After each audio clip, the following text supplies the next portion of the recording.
EPFO exam की तैयारी कर रहे हैं तो वीडियो के डिस्क्रिप्शन में ईपीएफओ से रिलेटेड सारे वीडियो जो है उसकी लिंक दी गई है, वीडियो के डिस्क्रिप्शन जरूर देख लीजिएगा।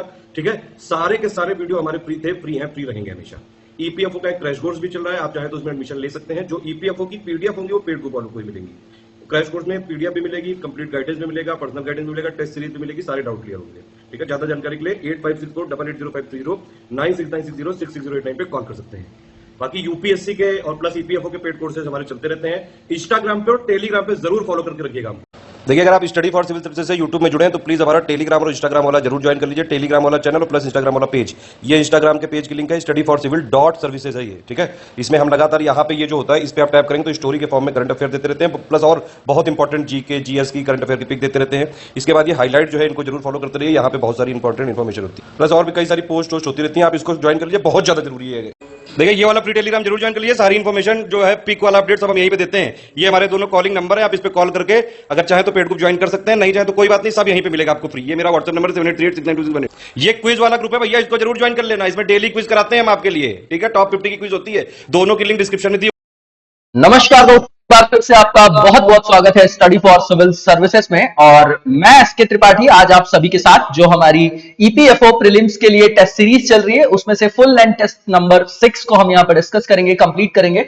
और फर्स्ट पार्ट देखेंगे हम लोग यहाँ पर सबसे पहले जो जनरल इंग्लिश से रिलेटेड है। और पहला जो क्वेश्चन है इसमें सिनोनिम बताना है हमको ऑकवर्ड का। तो ऑकवर्ड का जो आपका सिनोनिम होगा वो क्लमसी होता है। इसके बाद जो नेक्स्ट क्वेश्चन है इसमें करेक्टली स्पेल्ड वर्ड को हमको बताना है। तो इंडिपेंडेंट की स्पेलिंग है ये INDEPENDENT। ठीक है, तो ये आपका कहां पर दिया गया है, ये ए में ही दिया गया है, इसका आंसर आपका ए हो जाएगा। इसके बाद नेक्स्ट क्वेश्चन देखेंगे, इसमें हमको सेंटेंस के अंतर्गत उस सेगमेंट को आइडेंटिफाई करना है जहां पर ग्रामेटिकल एरर हो।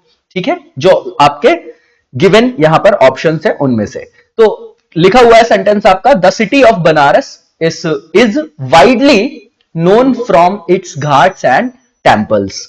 ठीक है, तो ये जो फ्रॉम इट्स लिखा गया है यहां पर आपका ग्रामेटिकल एरर है, इसका आंसर आपका सी हो जाएगा। इसके बाद नेक्स्ट क्वेश्चन देखेंगे, इसमें मोस्ट अप्रोप्रिएट वर्ड को फिल करना है, फिल इन द ब्लैंक्स वाली जगह पर, है ना। और यहां पर जो सेंटेंस लिखा गया है, fill in the blanks, they are twins, they are worlds apart in their attitude to life. ठीक है, तो यहां पर अल्दो आएगा यहां पर, बिल्कुल ठीक है, और यही इसका आंसर होगा। इसके बाद नेक्स्ट क्वेश्चन देखेंगे, इसमें हमको मोस्ट अप्रोप्रिएट ऑप्शंस को सब्स्टिट्यूट करना है, अंडरलाइन जो आपका सेगमेंट है। और अगर यहां पर किसी तरीके की सब्स्टिट्यूशन की आवश्यकता नहीं है तो नो सब्स्टिट्यूशन रिक्वायर्ड को वहां पर पिक करना है। ठीक है, तो यहां पर जो सेंटेंस है, they won't commit themselves until they see which way the wind is blowing। ठीक है, तो ये यहां पर किसी भी तरीके के सब्स्टिट्यूशन के रिक्वायर्ड नहीं है, नो सब्स्टिट्यूशन रिक्वायर्ड, इसका बी आंसर हो जाएगा। इसके बाद नेक्स्ट क्वेश्चन देखेंगे, इसमें हमको फिल इन द ब्लैंक्स में वाले एरिया में अप्रोप्रिएट जो वर्ड है उसको फिल करना है और मीनिंगफुल सेंटेंस बनाना है। तो he fill in the blanks me up on his way to work. तो he picked me up on his way to work, इसका आंसर आपका ए हो जाएगा। इसके बाद नेक्स्ट क्वेश्चन देखेंगे, इसमें हमको मोस्ट अप्रोप्रिएट वर्ड फिर से फिल करना है और मीनिंगफुल बनाना है सेंटेंस को। तो the company fill in the blanks its first all electric car in the Indian market soon. तो इसमें सीधे सीधे दिखाई दे रहा है हमको कि द कंपनी इज लॉन्चिंग। ठीक है ना, इसका आंसर आपका क्या होगा, ए हो जाएगा आपका answer. The company is launching its first all electric car in the Indian market soon. इसके बाद नेक्स्ट क्वेश्चन में भी मोस्ट अप्रोप्रिएट ऑप्शन को सब्स्टिट्यूट करना है, बिल्कुल सेम क्वेश्चन है उस तरीके का जैसे ऊपर हमने देखा था। और जहां पर आवश्यकता नहीं है अगर किसी भी तरीके की सब्स्टिट्यूशन की, तो प्रतिस्थापन की, तो वहां पर फिर हम नो सब्स्टिट्यूशन रिक्वायर्ड को पिक करेंगे। तो यहां पर लिखा गया, the government is set strict limits on public spending this year.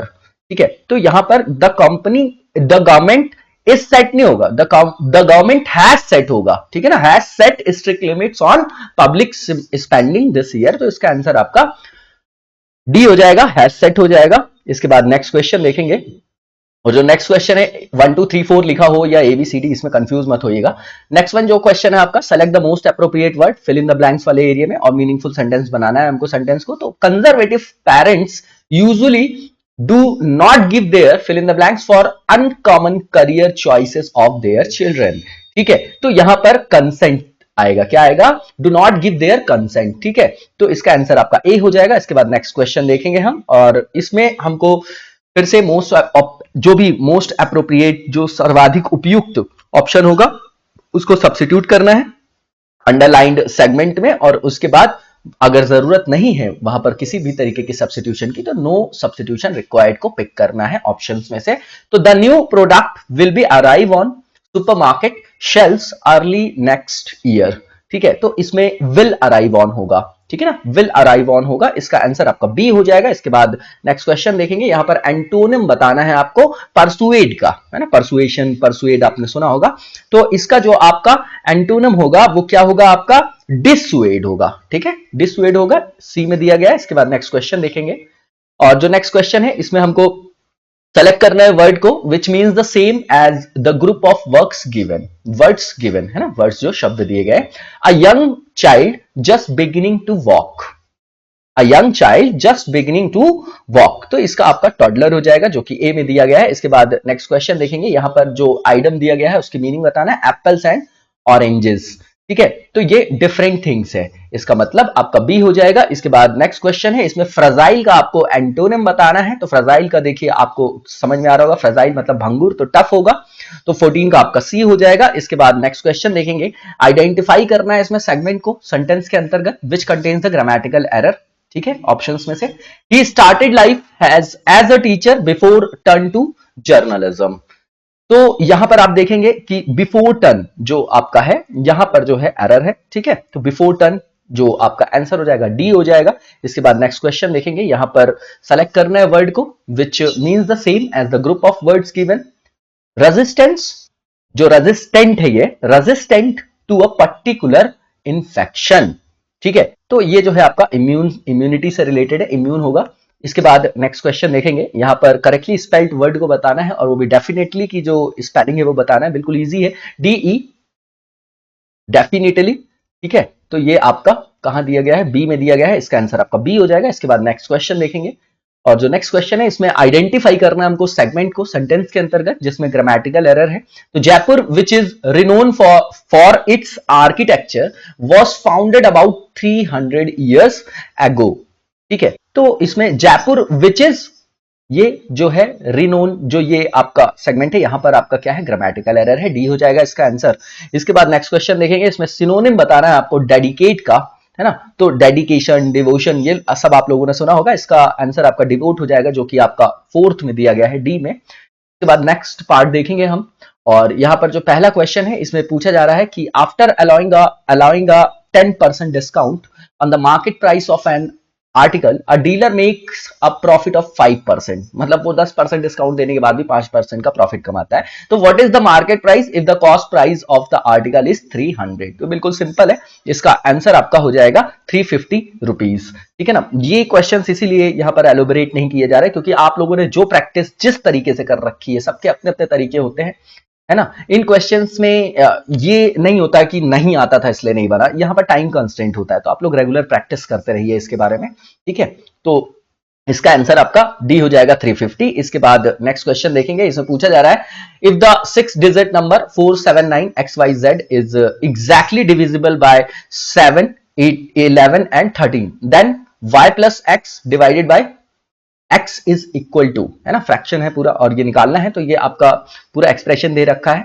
तो यहां पर इसका आंसर जो हो जाएगा वो क्या हो जाएगा, आपका 4 हो जाएगा। क्या हो जाएगा, 4 हो जाएगा, यहां पर जो दिया गया है सेकंड ऑप्शन में दिया गया है। ठीक है, इसका आंसर जो है बी हो जाएगा। इसके बाद नेक्स्ट क्वेश्चन देखेंगे, और जो नेक्स्ट क्वेश्चन है इससे पूछा जा रहा है सुदीप ने इन्वेस्ट किया 1/8 of a certain sum at 5% per annum for 2 years and 3/5 part of the sum at 6% per annum for 2 years and the remaining at 10% per annum for 2 years. If the total interest received is rupees 1674 then the total sum invested is। तो ये आप एक part मान के और सबको add करके और उस तरीके की क्वेश्चन बना के इसको सॉल्व कर सकते हैं। इसका आंसर आपका 12,000 रुपीज हो जाएगा जो कि बी में दिया गया है। इसके बाद नेक्स्ट क्वेश्चन देखेंगे, यहां पर photograph is spelled with F in place of ph, then what would be the percentage reduction in the number of letters?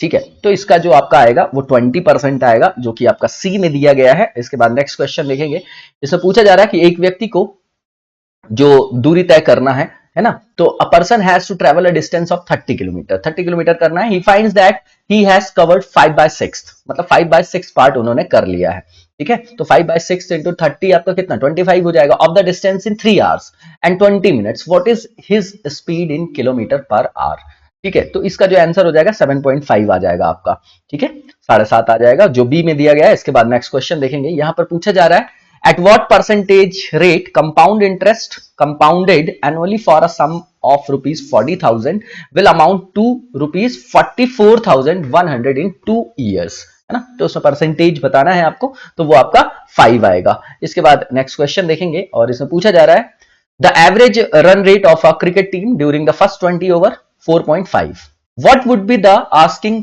rate per over for the next 30 overs it, अगर उसको target chase करना है 282 का, तो सीधा निकाल सकते हैं आप, है ना। तो 20 चौक 80, ये 20 इंटू 4 80 हो जाएगा और आधा उसका निकाल लेंगे तो कितना हो जाएगा 90 हो जाएगा। अब निकाल लीजिए आप जो बचा हुआ पार्ट है आपका डिवाइड करके, बिल्कुल सिंपल है। इसका आंसर आपका हो जाएगा 6.4, ठीक है।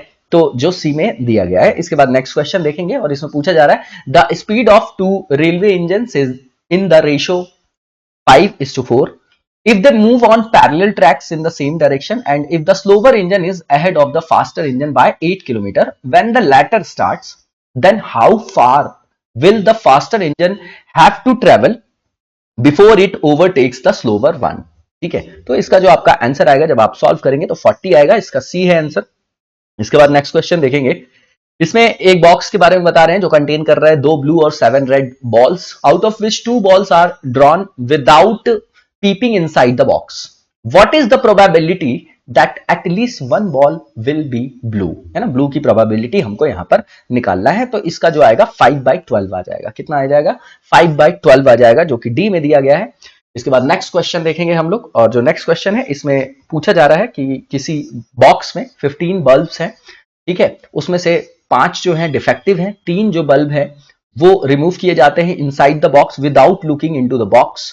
Find the probability that only 1 bulb is defective, ठीक है। तो यहां पर जब आप इसको सॉल्व करेंगे, प्रोबेबिलिटी का क्वेश्चन है, तो यहां पर 45/91 आएगा आपका, ठीक है, जो कि बी में दिया गया है। इसके बाद नेक्स्ट क्वेश्चन देखेंगे और इसमें पूछा जा रहा है कि एक पॉलीगॉन है has 44 diagonals, find the number of its sides, ठीक है। तो इसका आंसर आपका 11 हो जाएगा, जो कि सी में दिया गया है, ठीक है। इसके बाद नेक्स्ट क्वेश्चन देखेंगे और इसमें find all the possible ways in which a cricket team of 11 players can be formed out of the squad of 11 players so that the captain of the team is always selected, ठीक है। तो यहां पर जब आप इसको solve करेंगे तो इसका जो आपका आंसर आएगा 1001 आएगा, ठीक है, जो सी में दिया गया है। इसके बाद नेक्स्ट जो क्वेश्चन है इसे पूछा जा रहा है, एक टैंक है जिसमें लीकेज है, which can empty it in 8 hours. Another pipe has been attached to the tank which can fill 6 liters of water per hour.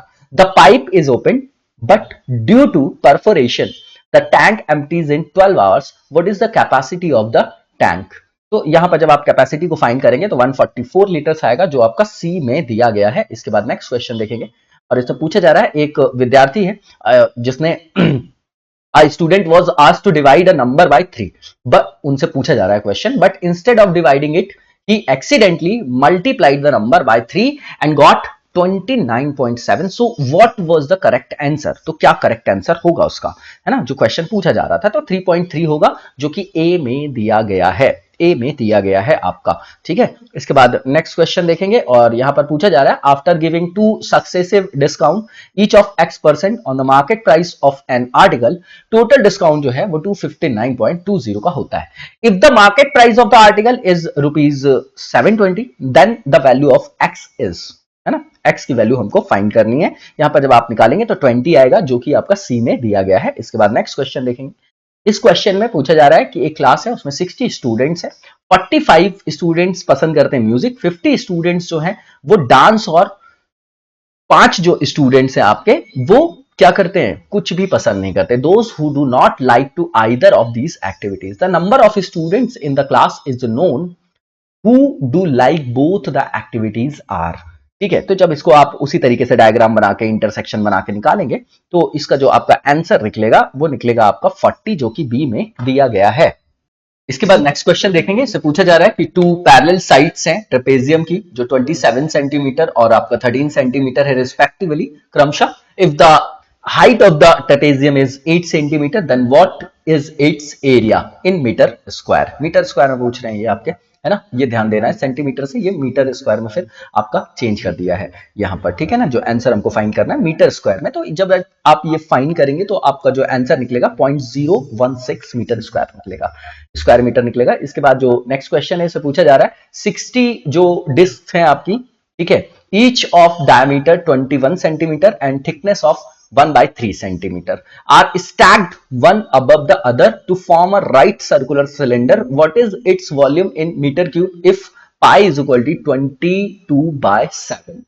इसको जब आप सॉल्व करेंगे तो इसका जो आपका आंसर निकलेगा वो 6.93 इंटू 10⁻⁻³ निकलेगा, ठीक है, और जो कि आपका किस में दिया गया है, डी में। इसके बाद नेक्स्ट क्वेश्चन देखेंगे। In a triangle ABC, angle जो बीएसी की बात करें 90 डिग्री है, BC is equal to 25 centimetre, then what is the length of the median AD की वैल्यू बताना है हमको। सीधा सीधा फॉर्मूला बेस्ड क्वेश्चन है ये आपका, और इसका 12.5 सेंटीमीटर हो जाएगा, 39 का बी। इसके बाद नेक्स्ट क्वेश्चन देखेंगे। इसे पूछा जा रहा है अगर 10 जो आदमी है किसी काम को कंप्लीट करते हैं 12 दिन में, ठीक है, if 10 men can complete a piece of work in 12 days by working 7 hours a day, then in how many days can 14 men do the same work by working 6 hours a day?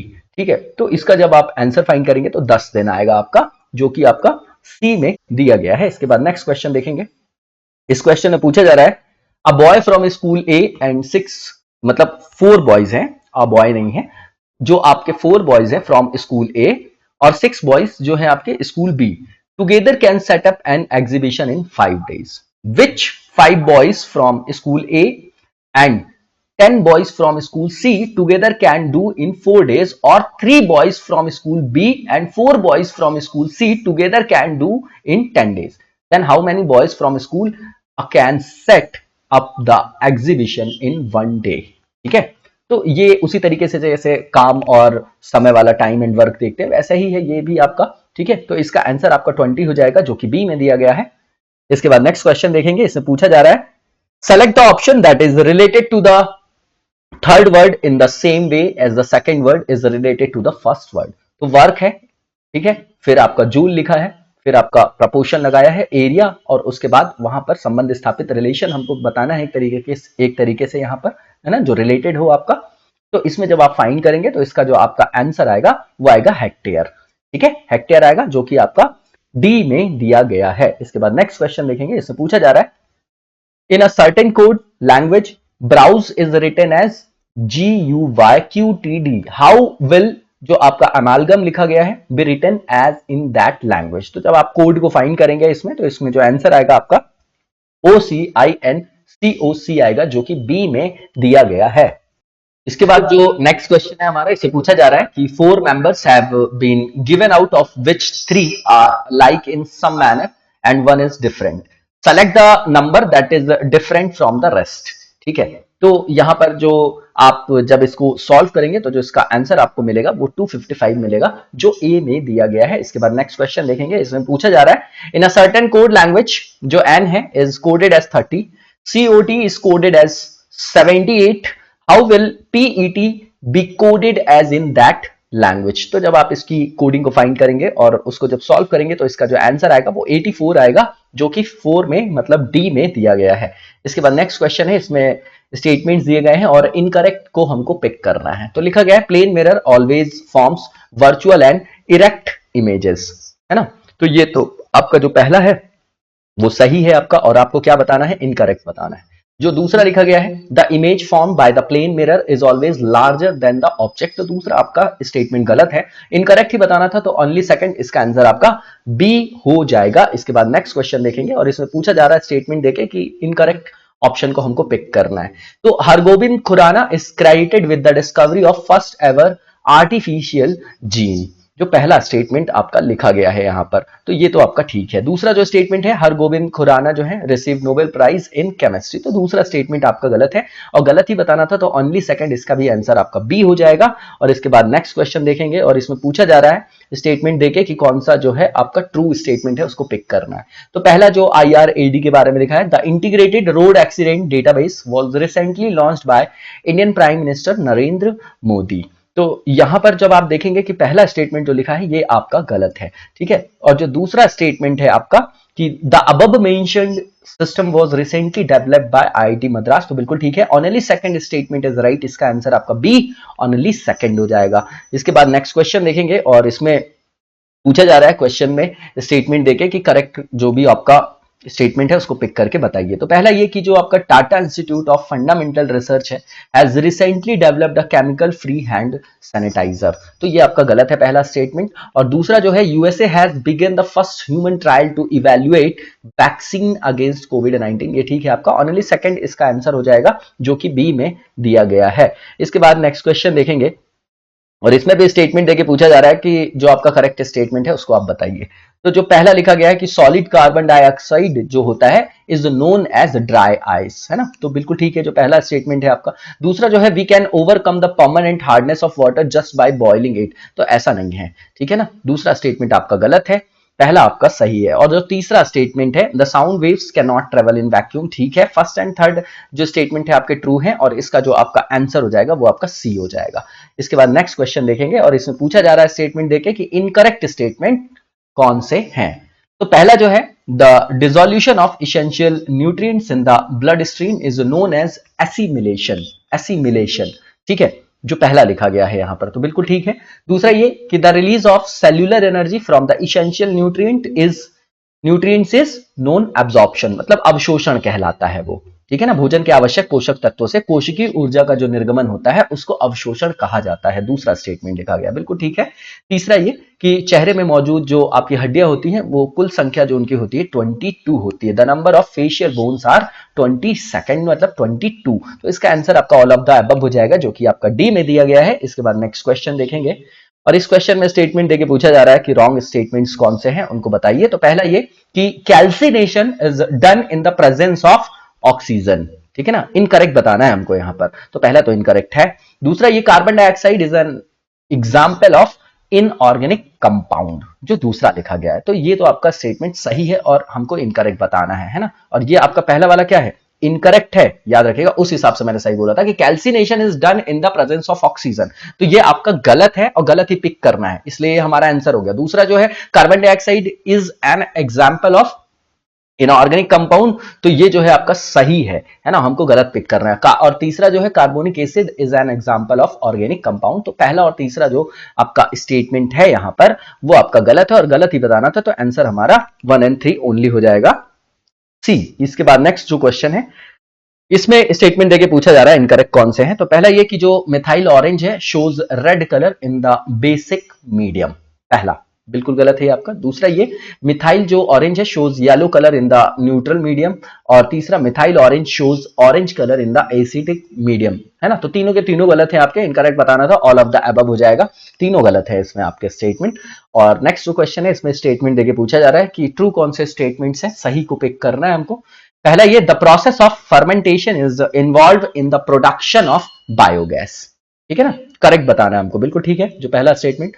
दूसरा जो है the quantitative definition of force is given by Newton's second law of motion, है ना, F = ma वगैरह आप लोग पढ़ते होंगे, तो इसका ये जो दूसरा स्टेटमेंट है वो भी ट्रू है। तीसरा ये qualitative definition of force is given by Newton's first law of motion, ठीक है ना। तो तीनों के तीनों स्टेटमेंट आपके ट्रू है, इसका आंसर आपको ऑल ऑफ द अबव हो जाएगा जो कि डी में दिया गया है, ठीक है। इसके बाद नेक्स्ट क्वेश्चन देखेंगे और इसमें स्टेटमेंट देके ये पूछा जा रहा है कि करेक्ट कौन से स्टेटमेंट्स हैं उनको हमको यहां पर पिक करना है। तो जो पहला स्टेटमेंट है कि the part of antibody that reacts with antigen is called paratope, ठीक है ना, पहला स्टेटमेंट बिल्कुल ट्रू है आपका। दूसरा ये कि लैक्टिक एसिड जो है जीवाणु के कारण दूध का दही में परिवर्तन होता है, लैक्टोबैसिलस होता है वो रिस्पॉन्सिबल होता है कन्वर्जन में मिल्क इनटू कर्ड, है ना, जो दूसरा स्टेटमेंट यहां पर लिखा गया, ये भी बिल्कुल ठीक है आपका। तीसरा ये कि cardiac muscle is an example of क्या स्ट्रिएटेड एंड वॉलेंटरी मसल, जो तीसरा स्टेटमेंट दिया है ये आपका गलत है। Only first and second statement is right, इसका आंसर आपका ए हो जाएगा, 1 एंड 2 ओनली। इसके बाद नेक्स्ट क्वेश्चन है और यहाँ पर स्टेटमेंट देखिए ये पूछा जा रहा है करेक्ट कौन सा है। तो पहला ये मोनेरा और जो प्रोटेस्टा है are the kingdom that include only single celled organisms, ठीक है ना, तो इसमें सही बताना है, पहला बिल्कुल ठीक है। दूसरा ये the nucleus of an atom consist of protons and neutrons, ये भी ठीक है। तीसरा ये the net charge on the nucleus of an atom is positive. तो ऑल स्टेटमेंट्स जो दिए गए हैं यहां पर बिल्कुल ट्रू है और इसका आंसर आपका ऑल ऑफ द अबव हो जाएगा, करेक्ट बताना था इसलिए D all of the above. इसके बाद नेक्स्ट क्वेश्चन देखेंगे और इससे पूछा जा रहा है स्टेटमेंट देखिए कि कौन सा करेक्ट है, उसको हमको यहां पर पिक करना है। Pituitary gland resembles the shape of a cauliflower, जो आपका पहला स्टेटमेंट दिया गया है ये बिल्कुल गलत है आपका, जो पहला स्टेटमेंट दिया गया है। दूसरा ये पिट्यूटरी जो आपकी ग्लैंड है ना, पीयूष ग्रंथि बोलते हैं, pituitary gland is an endocrine gland, ये बिल्कुल ठीक है आपका। तीसरा ये कि पिट्यूटरी ग्लैंड जो है सिचुएटेड होता है at the base of the brain, ठीक है। तो जो आपका स्टेटमेंट सेकंड और थर्ड ये आपका ट्रू है, एक को वैसे भी एलिमिनेट कर देते तो सेकंड और थर्ड जो है आपका वो सही स्टेटमेंट, आंसर मिल जाता आपको बी। इसके बाद नेक्स्ट क्वेश्चन जो है इसमें स्टेटमेंट देके पूछा जा रहा है इनकरेक्ट कौन सा है। तो apiculture is associated with silkworm rearing, बिल्कुल गलत है आपका। दूसरा ये in respiration oxygen is released, है ना, तो ये भी आपका जो दूसरा स्टेटमेंट है वो भी गलत है। तीसरा ये cholera is an airborne disease, तो तीनों के तीनों गलत है, गलत ही पूछा था इसलिए ऑल ऑफ द अबव हो जाएगा जो कि डी में दिया गया है। इसके बाद नेक्स्ट क्वेश्चन देखेंगे, यहां पर स्टेटमेंट देके पूछा जा रहा है कौन सा करेक्ट स्टेटमेंट है। तो पहला ये एड्रीनलिन जो ग्लैंड है is known as the emergency gland, तो पहला स्टेटमेंट आपका लिखा गया बिल्कुल ठीक है। दूसरा ये जो आपका hyposecretion of adrenal gland results in the inefficiency of the mind and body, बिल्कुल ठीक बात है, ये आपका जो दूसरा स्टेटमेंट है। और जो तीसरा है the hyper secretion of adrenal glands result in the accumulation of undesired fat in the body, तो तीनों के तीनों स्टेटमेंट आपके बिल्कुल ठीक है ना, और इसका आंसर आपका डी हो जाएगा जो कि आपका ऑल ऑफ द अबव दिया गया है, सारे के सारे स्टेटमेंट आपके ट्रू हैं इसलिए। इसके बाद नेक्स्ट क्वेश्चन देखेंगे, इसमें स्टेटमेंट देके पूछा जा रहा है कौन सा करेक्ट है। तो पहला ये कि मैग्नीशियम जो है is one of the micronutrients for the plants, ठीक है, तो पहला जो ऑप्शन है आपका जो स्टेटमेंट है वो गलत है। दूसरा ये magnesium is one of the macronutrients for the manganese है, ये आपका पहला मैग्नीशियम को बोल रहे हैं कि माइक्रोन्यूट्रिएंट्स है, ये आपका गलत है, ठीक है ना, मैक्रो में आता है तो पहला गलत हो गया। दूसरा ये कि मैंगनीज जो है इसको बोल रहे हैं मैक्रो है, तो ये आपका माइक्रो होता है, तो दोनों के दोनों स्टेटमेंट आपके गलत है। मैंगनीज जो है मैक्रोन्यूट्रिएंट्स नहीं है प्लांट्स के लिए, और मैग्नीशियम जो है आपका माइक्रोन्यूट्रिएंट्स नहीं है, ठीक है, तो बोथ स्टेटमेंट्स आर रॉन्ग और सही पूछा गया इसलिए नाइदर वन नॉट टू हो जाएगा आपका डी आंसर। इसके बाद नेक्स्ट क्वेश्चन देखेंगे, इसमें स्टेटमेंट देके पूछा जा रहा है कौन सा ट्रू है स्टेटमेंट। पहला ये कि जो पादप होते हैं उनमें जो वाष्पोत्सर्जन की जो क्रिया होती है तने पत्तियों और जड़ों में होती है, जो पहला स्टेटमेंट लिखा गया है गलत है आपका। दूसरा जो है आपका स्टेटमेंट जो लिखा गया है आपका उसमें बोला जा रहा है the process of transpiration is also referred to as necessary evil, ठीक है ना, तो दूसरा जो स्टेटमेंट है आपका ठीक है। और तीसरा जो स्टेटमेंट है आपका the transpiration is measured through an instrument called potometer, बिल्कुल ठीक है। सेकंड और थर्ड स्टेटमेंट करेक्ट है आपके, आपका आंसर जो हो जाएगा बी हो जाएगा, सेकंड एंड थर्ड ओनली। इसके बाद नेक्स्ट क्वेश्चन देखेंगे, इसमें स्टेटमेंट देके पूछा जा रहा है इनकरेक्ट कौन सा है। तो पहला ये the plants can undergo both respiration and photosynthesis, ठीक है, तो जो पहला आपका है वो स्टेटमेंट ट्रू है आपका और इनकरेक्ट बताना है हमको। दूसरा ये animals birds and human being undergo respiration but not photosynthesis, तो बोथ स्टेटमेंट्स आर राइट और पूछ रहा है कि इनकरेक्ट कौन सा है, तो कोई भी आपका इनकरेक्ट नहीं है, नाइदर वन नॉट टू हो जाएगा, इसका आंसर आपका जो हो जाएगा वो डी हो जाएगा। इसके बाद नेक्स्ट क्वेश्चन देखेंगे और इसमें स्टेटमेंट देके पूछा जा रहा है कौन सा इनकरेक्ट है। तो पहला ये red phosphorus is found on the rough surface of any match stick, जो पहला स्टेटमेंट आपका यहां पर लिखा गया है, ठीक है। दूसरा जो स्टेटमेंट लिख रहे हैं ये आपका क्या है, करेक्ट है और इनकरेक्ट बताना है हमको इसमें, है ना। दूसरा जो स्टेटमेंट दिया गया है उसमें बोल रहे हैं कि on rubbing the match stick on the rough surface of the match box the white phosphorus is converted into the क्या रेड फॉस्फोरस, मतलब जो सफेद फॉस्फोरस है वो कन्वर्ट हो जाता है रेड फॉस्फोरस में। दूसरा स्टेटमेंट आपका गलत है, पहला सही है, तो इनकरेक्ट बताना था ओनली सेकंड, इसका आंसर आपका बी हो जाएगा। इसके बाद नेक्स्ट क्वेश्चन देखेंगे और जो नेक्स्ट क्वेश्चन है इसमें स्टेटमेंट देके पूछा जा रहा है कौन सा करेक्ट है। तो पहला ये कि पॉलीथीन और पॉलीविनाइल जो क्लोराइड है और पॉलीस्टाइन है and Teflon are the examples of thermoplastic, है ना, थर्मोसेटिंग और थर्मोप्लास्टिक्स वगैरह आप लोगों ने पढ़ा होगा। तो ये जो है आपका जो पहला स्टेटमेंट है वो आपका ट्रू है, ठीक है ना, करेक्ट ही बताना है। दूसरा ये बेकेलाइट और यूरिया जो आपका formaldehyde plastics are the examples of thermosetting polymers. तो दूसरा स्टेटमेंट भी ट्रू है आपका, बोथ स्टेटमेंट्स आर राइट, और इसका जो आंसर हो जाएगा आपका बोथ हो जाएगा क्योंकि करेक्ट पूछा गया था। इसके बाद नेक्स्ट क्वेश्चन देखेंगे और इसमें स्टेटमेंट देके पूछा गया है कि इनकरेक्ट ऑप्शंस कौन से हैं। पहला ये कि जो एटॉमिक बॉम्ब है वो कार्य संचालित किया जाता है, मतलब कार्यरत होता है या किस सिद्धांत पे काम करता है, तो बोल रहे हैं न्यूक्लियर फ्यूजन पे करता है, ठीक है ना, जो पहला स्टेटमेंट है आपका, ठीक है। दो ठीक है, गलत के हिसाब से ठीक है, फ्यूजन पे करता नहीं है वो, फिजन पे करता है, लेकिन न्यूक्लियर फ्यूजन लिखा हुआ है, गलत है ये, है ना, गलत है स्टेटमेंट, और गलत के हिसाब से हमारे आंसर के हिसाब से ये जो है स्टेटमेंट इनकरेक्ट है, और इनकरेक्ट ही पिक करना है, इसलिए सही बोला मैंने, बिल्कुल यहां पर कंफ्यूज होने की जरूरत नहीं है। The atomic bomb works on the principle of nuclear fusion, ये आपका गलत है, फ्यूजन नहीं है, फिजन होता है, वहां पर फिजन होता है ना, संलयन और विखंडन के बारे में आप लोगों ने सुना भी होगा, है ना, तो उसके अंतर्गत है ये आपका, तो पहला स्टेटमेंट आपका गलत है, ठीक है। दूसरा जो स्टेटमेंट है आपका कि the heat energy in the stars is released due to the process of the nuclear fission, तो दोनों उल्टा लिखा है, जहां फिजन होना चाहिए वहां फ्यूजन लिखा है, और जहां फ्यूजन होना चाहिए वहां फिजन लिखा हुआ है ना, जैसे सन में देखते हैं आप, एक हाइड्रोजन और एक हाइड्रोजन फिर हीलियम, है ना, तो कन्वर्ट होता है ना, फिर उसमें आप लोगों ने न्यूट्रॉन पढ़ा होगा, सारी चीजें आप लोगों ने पढ़ा होगा उसमें। तो जो दोनों के दोनों स्टेटमेंट है उल्टी लिखी हुई है यहाँ प्रक्रियाएं, जहां फ्यूजन होना चाहिए वहां पर फिजन लिखा है, और जहां पर फिजन होना चाहिए वहां पर फ्यूजन लिखा है, तो बोथ स्टेटमेंट्स आर रॉन्ग, और यहाँ पर रॉन्ग ही पूछा था, तो बोथ इसका आंसर हो जाएगा जो कि सी में दिया गया है। इसके बाद नेक्स्ट क्वेश्चन देखेंगे, इससे पूछा जा रहा है कि किसी भी वीडियो मॉनिटर पर दिखाई पड़ने वाला जो सर्वाधिक सूक्ष्म इकाई होती है उसको क्या बोलते हैं, smallest visual element on a video monitor, उसको क्या बोला जाता है, तो उसको पिक्सल बोला जाता है, बोलते हैं ना इसकी पिक्सल, पिक्सल, है ना, कि ये कैमरे में क्या है, तो ये इतने पिक्सल है ना, कैपेसिटी से रिलेटेड है वो उसकी, है ना, स्ट्रेंथ से, तो इसका आंसर आपका बी हो जाएगा जो पिक्सल है, ठीक है। इसके बाद नेक्स्ट क्वेश्चन देखेंगे हम लोग, और जो नेक्स्ट क्वेश्चन है इसमें BIOS बायस जो है इस यूज्ड, तो किसमें यूज होता है बायस आपका, ठीक है ना, आप देखते होंगे बूट वगैरह में सिस्टम के अंतर्गत आपको दिखाई देता होगा, तो ये बाय ऑपरेटिंग सिस्टम में बायस का उपयोग किया जाता है, ठीक है ना, ऑपरेटिंग सिस्टम, तो इसका आंसर आपका ए हो जाएगा। और इसके बाद नेक्स्ट क्वेश्चन देखेंगे, इसमें ये बताना है हमको नेक्स्ट क्वेश्चन में कि which one of the following groups contains graphical file extension, JPG, CPX, GCM नहीं होगा, JPG, GIF और BMP ये होगा इसका, ठीक है, इसका आंसर आपका डी हो जाएगा, बिल्कुल कंटेक्चुअल पार्ट है ये आपका। इसके बाद नेक्स्ट क्वेश्चन देखेंगे, इससे पूछा जा रहा है which of the following is exclusively a sequential access storage device, ठीक है, तो इसका जो आपका आंसर होगा वो मैग्नेटिक टेप होगा, जो कि आपका सी में दिया गया है ना, मतलब जो अनुक्रमिक एक्सेस स्टोरेज उपकरण है विशेष रूप से उसको हमको यहाँ पर क्या करना है, पिक करना है ऑप्शंस में, तो वो आपका चुंबकीय टेप या मैग्नेटिक टेप बोला जाता है, सी में दिया गया है, इसका आंसर आपका सी होगा।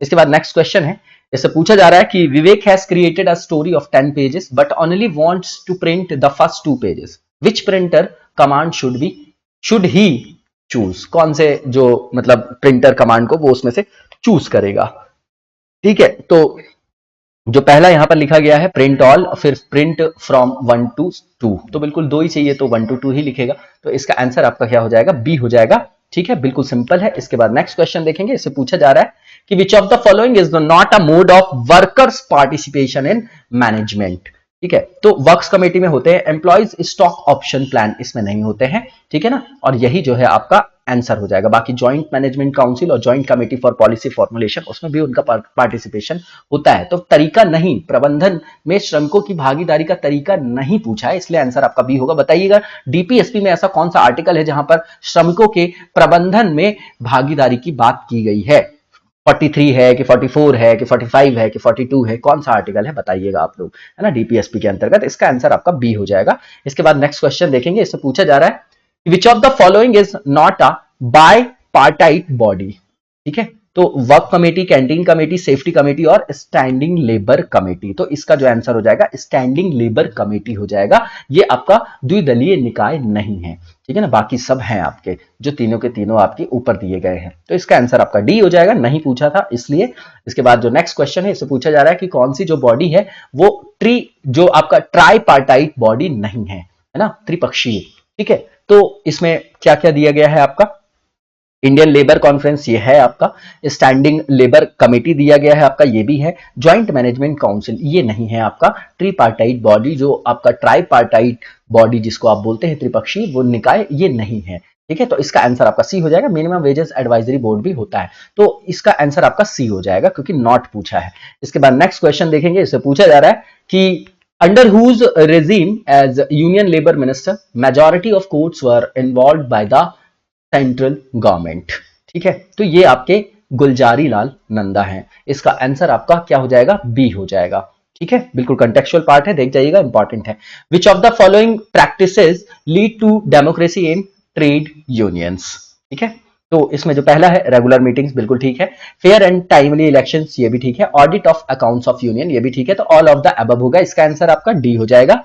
इसके बाद नेक्स्ट क्वेश्चन देखेंगे, इसमें trusteeship approach to industrial relations was advocated by, तो किसने दिया था ट्रस्टीशिप का सिद्धांत, बिल्कुल सिंपल है आपका महात्मा गांधी जी, इसका आंसर आपका डी हो जाएगा, ठीक है। इसके बाद नेक्स्ट क्वेश्चन देखेंगे हम लोग, और इसमें पूछा जा रहा है which one of the following is not a principle of labour legislation, ठीक है ना, मतलब जो लेबर लेजिस्लेशन जो विधायन होता है श्रम से रिलेटेड उसके सिद्धांतों के अनुरूप क्या नहीं है पूछा जा रहा है, ठीक है। तो जो पहला लिखा गया है प्रिंसिपल ऑफ प्रोटेक्शन ये तो होता है, दूसरा प्रिंसिपल ऑफ सोशल जस्टिस ये भी है, सोशल सिक्योरिटी और वेलफेयर का प्रिंसिपल ये तो बेस ही है, ये तीनों के तीनों जो लिखे। लास्ट वन ये principle of reasonable standard of living, ये नहीं है आपका, और यही इसका आंसर हो जाएगा क्योंकि नहीं पूछा था, तो डी इसका आंसर हो जाएगा, ठीक है। इसके बाद नेक्स्ट क्वेश्चन जो है इसे पूछा जा रहा है कि भारतीय संविधान का कौन सा भाग है जो श्रम विधानों के अधिनियमित के लिए अधिकार क्षेत्र को विभाजित करता है, ठीक है ना। तो डिस्ट्रीब्यूशन ऑफ लेजिस्लेटिव पावर, बिल्कुल सीधी बात है ना। जब आप सेंटर स्टेट रिलेशन पढ़ते हैं उसमें आर्टिकल 246 पढ़ेंगे, है ना, उस तो लेजिस्लेशन की पावर जो उसका कार्य क्षेत्र होता है उसके हिसाब से मिलता है, तो ये विधायी शक्ति का वितरण है, ठीक है। डिस्ट्रीब्यूशन ऑफ लेजिस्लेटिव पावर्स है, तो ए हो जाएगा इसका आंसर। इसके बाद नेक्स्ट क्वेश्चन देखेंगे, इससे पूछा जा रहा है the founder of Ahmedabad textile labour association was, founder कौन थे, तो फाउंडर इनके महात्मा गांधी थे, है ना। तो इसका आंसर आपका बी हो जाएगा, वेरी फेमस फैक्ट। और इसके बाद जो नेक्स्ट क्वेश्चन है हमारा, इसमें पूछा जा रहा है मैच द फॉलोइंग करना है। एक तरफ royal commission on labour, Bombay textile labour inquiry committee, second labour ministers conference, उसके बाद लेबर इन्वेस्टिगेशन कमेटी है, और second national commission on labour है। तो ये सारी चीजें हमने पहले भी देख रखी है, और इसको जब आप देखेंगे तो इसमें जो आप देखेंगे कि रॉयल कमीशन ऑन लेबर जो है आपका वो आपका हो जाएगा 1929, मतलब ए का 3 हो जाएगा। देखिए कहां पर है, 2 ऑप्शंस में दिया गया है, बल्कि 3 में दिया गया है इसमें, ठीक है। इसके बाद आप देखेंगे कि जो बॉम्बे टेक्सटाइल कमेटी है आपकी वो जो है आपका 1937 है, ठीक है। तो ये आपका क्या हो जाएगा, ये आपका क्या हो जाएगा, 1 हो जाएगा, ठीक है। तो 3 और 1, ठीक है, अब मिल गया आपको, इसका आंसर आपका डी होगा। इसके बाद जो सी है सेकंड लेबर मिनिस्टर्स कॉन्फ्रेंस है आपका, वो 1941 है, और उसके बाद लेबर इन्वेस्टिगेशन जो है आपका वो आपका 1946 हो जाएगा, और सेकंड नेशनल लेबर जो आपका नेशनल कमीशन ऑन लेबर है आपका, ठीक है, वो आपका क्या हो जाएगा, जो 2002 में है, सबसे न्यूएस्ट है आपका, ठीक है। तो ये आपका 3, 1, 5 सेकंड 4th हो जाएगा, जो कि डी में दिया गया है। इसके बाद नेक्स्ट क्वेश्चन देखेंगे, इससे पूछा जा रहा है कि the goal of ILO is, ठीक है। तो creation of jobs for man and women, नहीं ये नहीं है। Not just creation of jobs, not just creation of jobs but the creation of jobs of acceptable quality, बिल्कुल ठीक है, यही इसका एम है, यही इसका गोल है, और यही इसका आंसर हो जाएगा, जो कि बी में दिया गया है। इसके बाद नेक्स्ट क्वेश्चन देखेंगे, इसमें पूछा जा रहा है कि for which of the following the state legislature has exclusive power to make laws, ठीक है। तो ये जो है आपका शॉप्स एंड कमर्शियल एस्टैब्लिशमेंट, यही होगा इसका, ठीक है, और इसका जो आंसर हो जाएगा आपका वो ए हो जाएगा, ठीक है। इसके बाद नेक्स्ट क्वेश्चन जो है इससे पूछा जा रहा है the amount sufficient to enable a worker to live in reasonable comfort having regard to all obligations to which an average worker would ordinarily be subject to, इसको क्या बोला जा रहा है, दरअसल किसको डिफाइन कर रहे हैं, तो मिनिमम वेजेस से रिलेटेड है आपका, है ना। तो इसका आंसर आपका ए हो जाएगा। और इसके बाद नेक्स्ट क्वेश्चन देखेंगे, इससे पूछा जा रहा है कि which of the following is method of union recognition, ठीक है। तो पहला सीक्रेट बैलेट है, membership verification, check off system, तो ऑल ऑफ द अबव हो जाएगा, इसका आंसर आपका डी हो जाएगा। इसके बाद नेक्स्ट क्वेश्चन देखेंगे, provision for bad and doubtful debts is result of. तो ये किसका रिजल्ट है? तो कंजर्वेटिज्म कॉन्सेप्ट है ना के अंतर्गत आता है। ये आंसर इसका ए हो जाएगा। इसके बाद ये सारे जो आपके थ्योरी वाले पार्ट हैं उनको हम लोगों ने कवर किया है और अच्छे से डिस्कस भी किया है, जो सेक्शनल पार्ट है, ठीक है, टेस्ट का डिस्कशन का वहां पर। तो जो नेक्स्ट क्वेश्चन है उससे पूछा जा रहा है, recording of fixed assets at cost insurance adherence of किसका है, किसके अंतर्गत है ये? तो ये आपका कॉस्ट कॉन्सेप्ट है। इसका आंसर आपका बी हो जाएगा। और इसके बाद नेक्स्ट क्वेश्चन जो है इसमें पूछा जा रहा है कि refer fill in the blanks, refer to the general agreement on the usages and practices in social और इकोनॉमिक लाइफ। तो ये आपका अकाउंटिंग कन्वेंशंस होते हैं, ठीक है। तो इसका आंसर आपका बी हो जाएगा। इसके बाद नेक्स्ट क्वेश्चन देखेंगे हम लोग, और इसमें when fixed assets are sold तो उसको क्या बोला जाता है उसके बारे में पूछा जा रहा है यहां पर। तो ये जो होता है आपका, there is no change in total assets. तो इसका आंसर आपका डी हो जाएगा। इसके बाद नेक्स्ट क्वेश्चन जो है इसे पूछा जा रहा है, अकाउंटिंग जो इक्वेशन है वो किस पर बेस्ड होती है? तो ये आपकी बेस्ड होती है डुअल एस्पेक्ट कॉन्सेप्ट में, जो कि आपका बी में दिया गया है। इसके बाद नेक्स्ट जो क्वेश्चन है इसे पूछा जा रहा है कि fill in the blanks concept is the basic idea that the business is separate from owner. तो ये जो आपका कॉन्सेप्ट है, ये आपका कौन सा कॉन्सेप्ट है ये रिकॉग्नाइज करना है हमको। तो ये एंटिटी कॉन्सेप्ट है, is the basic idea that the business is separate from owner. तो इसका आंसर आपका बी हो जाएगा। इसके बाद नेक्स्ट जो क्वेश्चन है इसे पूछा जा रहा है, money owed from an outsider is a, अगर किसी व्यक्ति ने, आउटसाइडर ने, किसी ने अगर मतलब ओ किया है पैसा, मनी को मतलब लिया है किसी आउटसाइडर ने, तो उसको क्या बोलेंगे? एसेट है कि लाइबिलिटी है कि एक्सपेंस है कि कैपिटल है? तो ये आपका एक एसेट हो जाता है, ठीक है। इसका आंसर आपका ए हो जाएगा। इसके बाद नेक्स्ट जो क्वेश्चन है, डबल एंट्री प्रिंसिपल का क्या मतलब है इसके बारे में हमको बताना है। तो ये आपका having debit for every credit and credit for each debit, इसको बोलते हैं हम डबल एंट्री। तो इसका आंसर आपका सी हो जाएगा। इसके बाद नेक्स्ट क्वेश्चन देखेंगे, इसे पूछा जा रहा है कि which of the following are working capital required by the farmer using modern farming methods। ठीक है, तो पहला जो लिखा गया है यहां पर जो लिखा गया है पहला, फार्म मशीनरी, ये नहीं है आपका।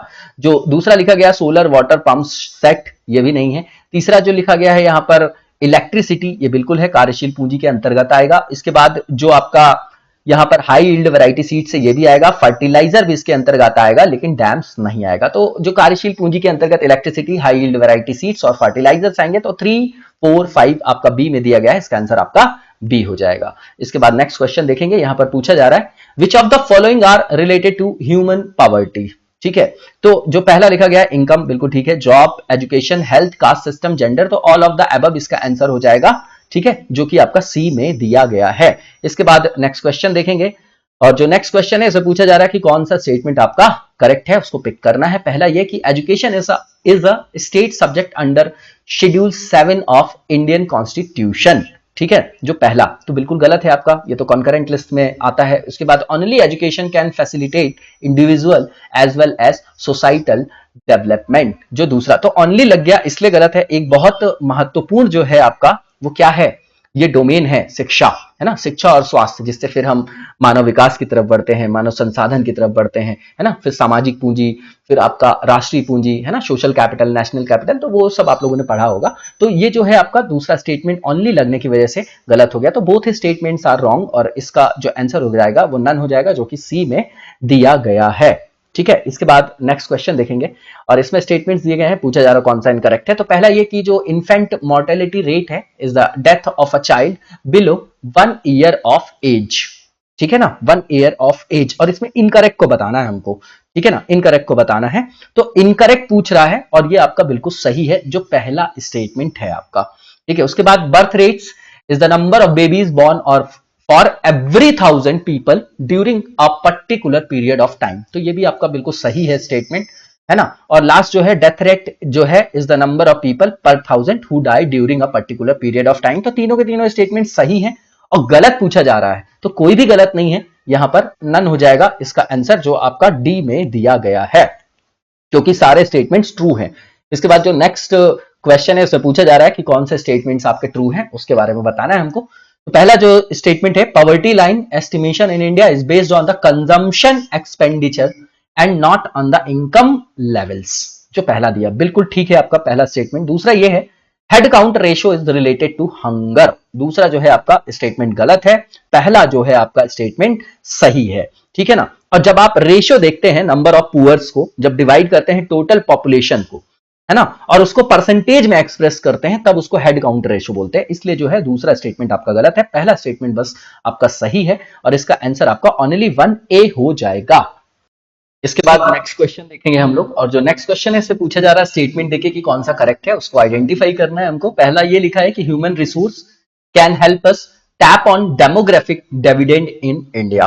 तो पहला जो स्टेटमेंट है आपका वो बताइए कि मानव संसाधन जो है भारत में जनसांख्यिकी लाभांश भी बोलते हैं, पर टैप करने में हमारी मदद कर सकता है। अब मानव संसाधन करेगा कि जनांकिकी लाभांश, अब ये बताइए, ये दोनों जो है कॉन्ट्राडिक्टरी आपको दिखाई दे रहा है कि नहीं दिखाई दे रहा है, ठीक है ना। क्योंकि human resource can become a liability if not provided with proper education, health, skills and jobs.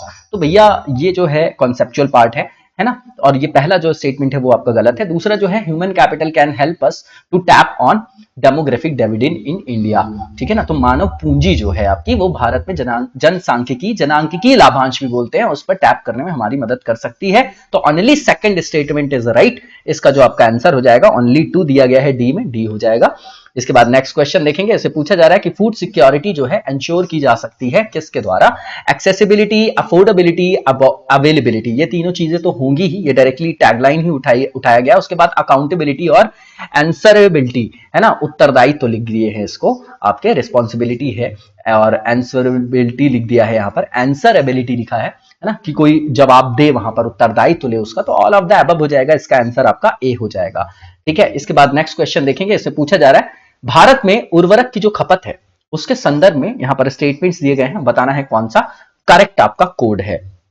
तो पहला जो स्टेटमेंट है यहां पर कि highest fertiliser consuming state in India is Haryana, जो पहला लिखा गया है आपका, ठीक है। तो ये जो है आपका पहला ही स्टेटमेंट जो है आपका वो गलत है। दूसरा, ये recently nutrient based subsidy scheme included urea also, तो ये भी गलत है आपका। इसमें जो है आपका जो न्यूट्रिएंट बेस्ड आपकी सब्सिडी है ना, रेट्स जो है फॉर फॉस्फेटिक एंड पोटैशिक, है ना, P&K है, उसमें P&K है, फर्टिलाइजर्स के लिए है। यूरिया केवल जो है ओनली कंट्रोल्ड ऐसा फर्टिलाइजर है, ठीक है, इंडिया के अंतर्गत, ठीक है, जो यूनियन सेल प्राइस पे क्या किया जाता है, सोल्ड किया जाता है। एकमात्र ऐसा ये आपका क्या है, फर्टिलाइजर उर्वरक का आयाम है, ठीक है। तो ये आपका दूसरा स्टेटमेंट भी गलत है, सही पूछा गया था, कोई भी सही नहीं है, नन ऑफ द अबव, इसका आंसर आपका डी हो जाएगा। इसके बाद नेक्स्ट क्वेश्चन देखेंगे। इस क्वेश्चन में पूछा जा रहा है कि अक्सर जो न्यूज में देखे जाने वाली आपकी मानव विकास रिपोर्ट आती है ना, ह्यूमन डेवलपमेंट रिपोर्ट जो है, उसके बारे में यहां पर स्टेटमेंट्स दिए गए हैं, बताना है कौन सा ट्रू आपका स्टेटमेंट है। तो पहला जो करेक्ट को बताना, इट इज पब्लिश, मतलब it publish by the world bank group. तो वर्ल्ड बैंक ग्रुप आपकी अलग चीज है, यूएनडीपी आपका अलग है ना। तो यूएनडीपी जो है वो इसको क्या करता है, पब्लिश करता है, यूनाइटेड नेशन डेवलपमेंट प्रोग्राम। तो पहला गलत हो गया। दूसरा ये कि ये जो आपका इंडेक्स है मेजर किया जाता है by using 3 dimension, reproductive health, empowerment और लेबर मार्केट। तो लेबर मार्केट वगैरह नहीं है इसमें 3 चीजें देखते हैं हम यहाँ पर, लॉन्ग और हेल्दी लाइफ देखते हैं, एक्सेस टू नॉलेज देखते हैं और डिसेंट स्टैंडर्ड ऑफ लाइफ देखते हैं, है ना, डिसेंट स्टैंडर्ड ऑफ लिविंग बोल सकते हैं आप उसको। तो दूसरा भी स्टेटमेंट आपका गलत है, दोनों स्टेटमेंट गलत है, करेक्ट पूछा गया था तो नन हो जाएगा इसका आंसर। इसके बाद नेक्स्ट क्वेश्चन देखेंगे, इसमें स्टेटमेंट देके पूछा जा रहा है कि कौन सा स्टेटमेंट ट्रू है। तो पहला ये, Jawaharlal Nehru did not agreed in to the basic Gandhian strategy of struggle truce struggle, मतलब संघर्ष विराम संघर्ष है ये आपका, ठीक है ना, संघर्ष विराम संघर्ष की जो रणनीति वो अपनाते थे आपके गांधी जी, ठीक है ना। तो पहला स्टेटमेंट जो है आपका बिल्कुल ठीक है। दूसरा ये, according to Jawaharlal Nehru both the withdrawal of जो आपका सिविल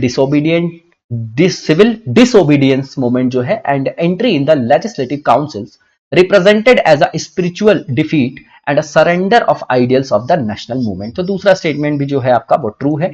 तीसरा ये कि Mahatma Gandhi agreed for the entry in the legislative councils and he believe that councils work would also help in attaining swaraj. तो इसके वो पक्षधर नहीं थे, इसका अपोज किया था उन्होंने। तो तीसरा स्टेटमेंट गलत है, ऊपर के दोनों स्टेटमेंट ठीक है। इसका आंसर आपका 1 और 2 ओनली हो जाएगा, जो कि आपका ए में दिया गया है। इसके बाद नेक्स्ट क्वेश्चन देखेंगे और इस क्वेश्चन में स्टेटमेंट देके पूछा जा रहा है कौन सा ट्रू है, और ये इंडिविजुअल जो आपका सत्याग्रह है उसके बारे में है। तो पहला जो स्टेटमेंट है, दिल्ली चलो slogan was given during this moment, ठीक है, तो पहला स्टेटमेंट बिल्कुल ठीक है ना। सुभाष चंद्र बोस जी के बारे में आप लोगों ने सुना होगा। उसके बाद जो नेक्स्ट आपका स्टेटमेंट है, Maulana Abul Kalam Azad was the second individual सत्याग्रही, तो ये गलत है आपका। विनोबा भावे के बाद जवाहरलाल नेहरू थे, तो दूसरा स्टेटमेंट आपका गलत है। ठीक है, तो पहला सही है आपका, दो को आप एलिमिनेट कर दीजिए। और वैसे भी अगर एक आ गया तो तीसरा अपने को देखना है। The demand of a satyagrahi would be for the freedom of speech to preach against Indian participation in the second world war. Second world war, तो इसका आंसर आपका क्या हो जाएगा? इसका आंसर आपका सी हो जाएगा, 1 and 3 ओनली, है ना। करेक्ट पूछा था इसलिए। इसके बाद नेक्स्ट क्वेश्चन देखेंगे। इसमें स्टेटमेंट देके पूछा जा रहा है कि कौन सा जो स्टेटमेंट है, अब स्टेटमेंट है, वो मतलब किस सिटी को जो है वहां पर रेफर किया जा रहा है इन सारे स्टेटमेंट्स के थ्रू। तो पहला ये कि the nightingale of India was born here, ठीक है, पहला जो लिखा गया है यहां पर statement.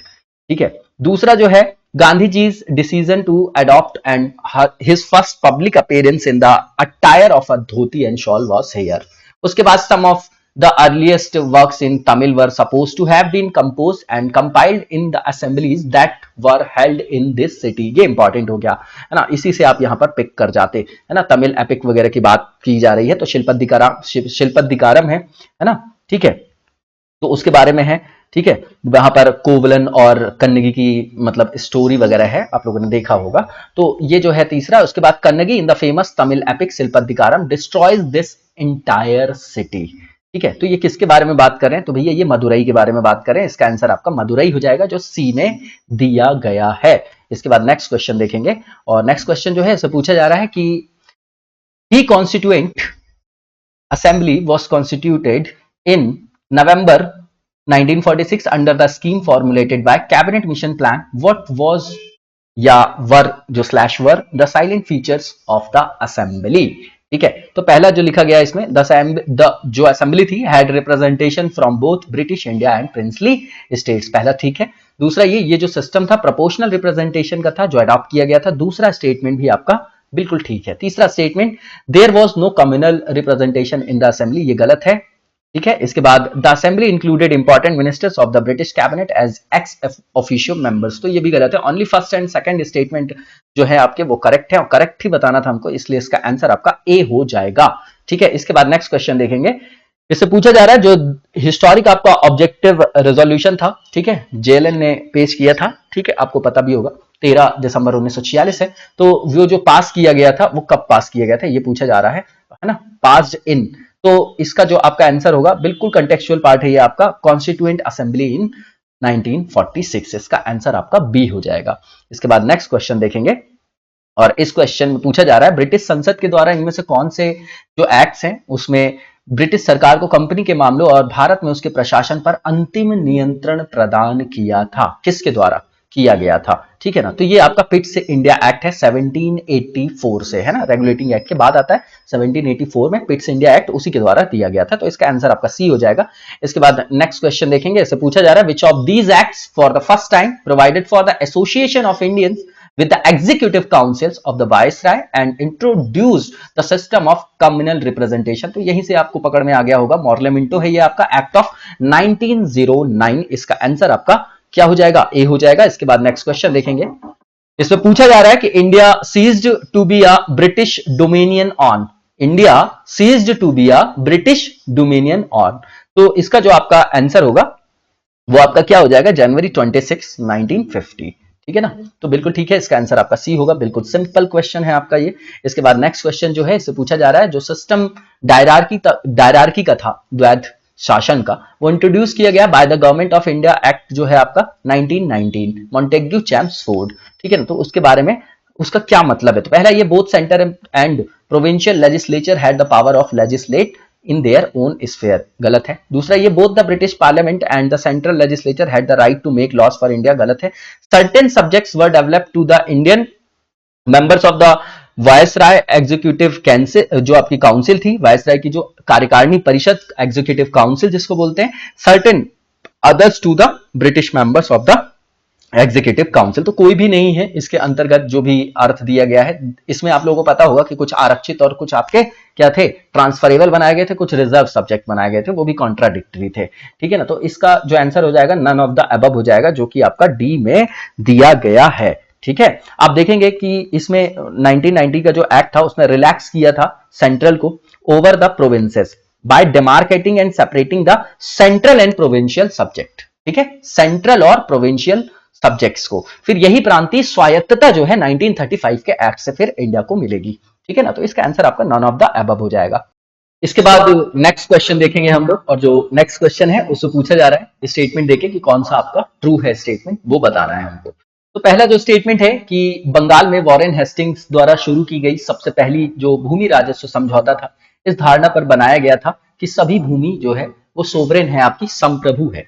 The earliest land revenue settlement introduced by Warren Hastings in Bengal was made on the assumption to all land belong to the sovereign। तो पहला स्टेटमेंट जो है आपका वो आपका ट्रू है। दूसरा ये कि British government in India adopted a uniform land revenue policy. तो ऐसा तो बिल्कुल नहीं था। आप देखेंगे कि कहीं पर आपको स्थायी बंदोबस्त दिखाई दे रहा है, फिर कहीं पर आपको महालवाड़ी दिखाई दे रहा है, कहीं पर रैयतवाड़ी। तो वो अपने फायदे के हिसाब से जहां जैसी व्यवस्था थी उसका उन्होंने अधिकाधिक रूप से दोहन किया है। तो दूसरा स्टेटमेंट आपका गलत है, only first statement is right. इसका आंसर आपका ओनली 1A हो जाएगा। इसके बाद नेक्स्ट क्वेश्चन देखेंगे, इसमें पूछा जा रहा है कि from the time England acquired political power in India, they destroyed Indian industrial principally by means of, है ना। तो उन्होंने भारतीय उद्योगों को मुख्य रूप से नष्ट कर दिया। आप लोगों को पता होगा कि हमारे यहाँ के जो आपके देशी जैसे शिल्प के उद्योग थे, कुटीर उद्योग वगैरह थे, तो वो मैकेनाइजेशन से, क्योंकि वर्ल्ड में क्या चल रहा था आपका इंडस्ट्रियल रिवॉल्यूशन, तो उसके लिए यहाँ पर ज्यादा से ज्यादा उनको क्या चाहिए था, रॉ मटेरियल भी चाहिए था, लेबर भी चाहिए था, है ना, और इनपुट्स जो है उनको सस्ता करना था। इसीलिए कॉलोनीज बना रहे थे वो लोग और उसका अधिकाधिक रूप से शोषण कर रहे थे, है ना। और जैसे ही अमेरिका स्वतंत्र हो जाएगा 1776 में, तो पूरा फोकस जो है वो ब्रिटिशर्स का कहाँ हो जाएगा, हमारे यहाँ इंडिया में। और है ना, सबसे ज्यादा जो है रेवेन्यू भी हमारी ही कॉलोनी से जा रहा था, उसको हमारे ही देश से जा रहा था, है ना, सबसे प्रॉफिटेबल उसकी थी कॉलोनी इंडिया। तो जो पहला लिखा गया है यहाँ पर, the forcing of British free trade on India, ठीक है। तो पहला बिल्कुल ठीक है आपका जो स्टेटमेंट लिखा गया है। दूसरा ये they export raw products from India, बिल्कुल ठीक है। Granting special privileges to the British in India और बिल्डिंग रेलवेज इन इंडिया। तो ऑल ऑफ द अबव इसका आंसर होगा। इसका आंसर आपका ए हो जाएगा, ठीक है। इसके बाद नेक्स्ट क्वेश्चन देखेंगे, इसे पूछा जा रहा है 1857 का जो हमारा रिवोल्ट है, which one of the following statement is not correct. उसके बारे में कौन सा करेक्ट नहीं है वो बताना है। पहला ये कि it was undoubtedly anti imperialist, बिल्कुल ठीक है। दूसरा ये कि it was the outcome of the coming together of two series of disturbance military and civil, बिल्कुल ठीक है। तीसरा ये both Hindus and Muslims participated in equal measures. और लास्ट वन लिखा हुआ है जो आपका कि it was certainly a war of independence. यह निश्चित रूप से, देखिए अब यहां पर यह निश्चित रूप से स्वतंत्रता का युद्ध था। तो ये तो जो हमारे सावरकर जी हैं उन्होंने अपनी किताब लिखी है उसमें इस तरीके की संज्ञा दी है। तो लास्ट वाला स्टेटमेंट इसलिए गलत है, यूनिवर्सली एक्सेप्टेड नहीं है इसलिए।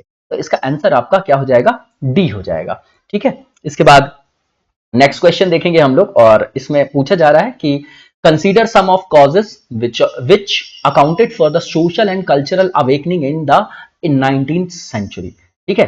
तो जो पहला लिखा गया है यहां पर, efforts of the Orientalists to bring into the limelight India's past, ठीक है। पहला जो स्टेटमेंट है आपका बिल्कुल ठीक है। दूसरा ये हाईली क्रिएटिव लिटरेचर, और लास्ट वन क्रिश्चियन मिशनरीज। आपको पता है 1813 के एक्ट के बाद उनको जो है यहाँ आने की अनुमति दे दिया जाता है, और वो भी जो है बहुत बड़ा कारण होता है। तो ये तीनों के तीनों जो है आपके स्टेटमेंट ट्रू है। इसका आंसर आपका 1 2 3 ऑल हो जाएगा, जो कि ए में दिया गया है। इसके बाद नेक्स्ट क्वेश्चन देखेंगे, और इस क्वेश्चन में पूछा जा रहा है कि which of the following statements are correct in reference to appointment of the supreme court जजेस, ठीक है। पहला जो आपका स्टेटमेंट है कि procedure to appoint chief justice of India is not given in constitution, बिल्कुल ठीक बात है। तभी तो ये कोलोजियम वगैरह आप देखते हैं, फर्स्ट कोर्ट ऑफ जजेस का जो आपका केस आता है ना, फिर थर्ड जो आपका केस आता है ना, उसको कोर्ट ऑफ रिकॉर्ड के नाम से, जजेस के नाम से उस केस को जाना जाता है, इंपॉर्टेंट है। उसके बाद कोलेजियम आप देखते हैं, है ना। तो ये जो है पहला स्टेटमेंट ट्रू है। दूसरा ये collegium system has its genesis in a series of judgment called जजेस केसेस, उसी की बात कर रहा हूं मैं, ठीक है ना। तो एडवोकेट ऑन रिकॉर्ड्स का वो आपका केस है, तो जजेस केसेस के नाम से जाना जाता है। तो बोथ स्टेटमेंट्स आर राइट, और इसका आंसर जो हो जाएगा आपका वो बोथ हो जाएगा, जो कि सी में दिया गया है। इसके बाद नेक्स्ट क्वेश्चन देखेंगे, और इस क्वेश्चन में जो सेंसस 2021 है उसके बारे में जो है यहां पर स्टेटमेंट दिए गए हैं, बताना है कौन सा ट्रू है। Consider the following new initiatives, कौन से न्यू इनिशिएटिव्स लिए जा रहे हैं सेंसस 2021 के संदर्भ में, वो हमको बताना है। तो पहला जो है आपका mix mode approach for data collection, बिल्कुल सही बात है। इस बार डेटा संग्रहण के लिए मिक्स मोड दृष्टिकोण अपनाया जाएगा, है ना, पहल पर विचार किया जा सकता है। दूसरा ये census monitoring and management portal, ये भी ठीक है। तीसरा ये enumeration of OBC caste subcategorisation as well in census 2021। इसके बाद georeferencing using maps at the time of house listing might be undertaken. तो ऑल ऑफ द अबव हो जाएगा। इस तरीके के इनिशिएटिव्स जो हैं आपके वो लिए जा सकते हैं, इसलिए जो आपका इसका आंसर हो जाएगा वो क्या हो जाएगा, तो इसका जो आंसर हो जाएगा आपका ऑल ऑफ द अबव हो जाएगा, जो कि डी में दिया गया है 1 2 3 4 ऑल। इसके बाद नेक्स्ट क्वेश्चन देखेंगे और इसमें पूछा जा रहा है कि which of the following statements are correct in reference to 9th schedule of the Indian constitution. 9th schedule की बात कर रहे हैं, आप लोगों को पता है कि ये 1951 से फर्स्ट अमेंडमेंट से ही आप देखते हैं, ठीक है। तो ये जो है आपका 9th शेड्यूल, इसमें जो पहला है, it contains a list of central and state laws which can not be challenge in courts. यही बाईपास करने का एक तरीका था, ठीक है ना। तो ये जो पहला स्टेटमेंट है वो तो आपका ट्रू है।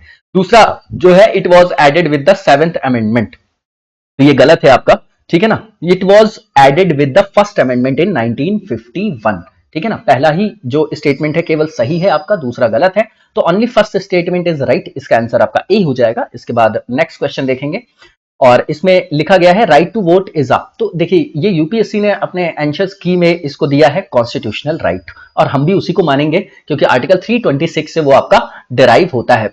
हालांकि इसमें जजमेंट जो है हमारे माननीय न्यायालय के वो कॉन्ट्राडिक्टरी हैं, ठीक है ना। ये आर्टिकल आपका 326 से डिराइव होता है और उसमें कई बार ऐसा जो जजमेंट पे बोला गया है कि विधिक अधिकार है, लेकिन यूपीएससी ने कॉन्स्टिट्यूशनल राइट दिया है तो हम वही मानेंगे। इसका आंसर आपका बी होगा, ठीक है। इसके बाद नेक्स्ट क्वेश्चन देखेंगे और जो नेक्स्ट क्वेश्चन है इसमें पूछा जा रहा है कि जो आपका एंटी डिफेक्शन लॉ है उसके बारे में कौन सा स्टेटमेंट आपका ट्रू है, उसको हमको यहां पर पिक करना है, ठीक है। तो पहला जो है आपका कि an independent candidate does not disqualify if he joins a political party after 6 months of his election, तो पहला स्टेटमेंट आपका गलत है। दूसरा ये nominated member doesn't disqualify if he joins the political party before the 6 months of his becoming a member of legislature, तो दूसरा statement बस सही है और पहला स्टेटमेंट आपका गलत है। तो ओनली सेकंड, इसका आंसर आपका बी हो जाएगा।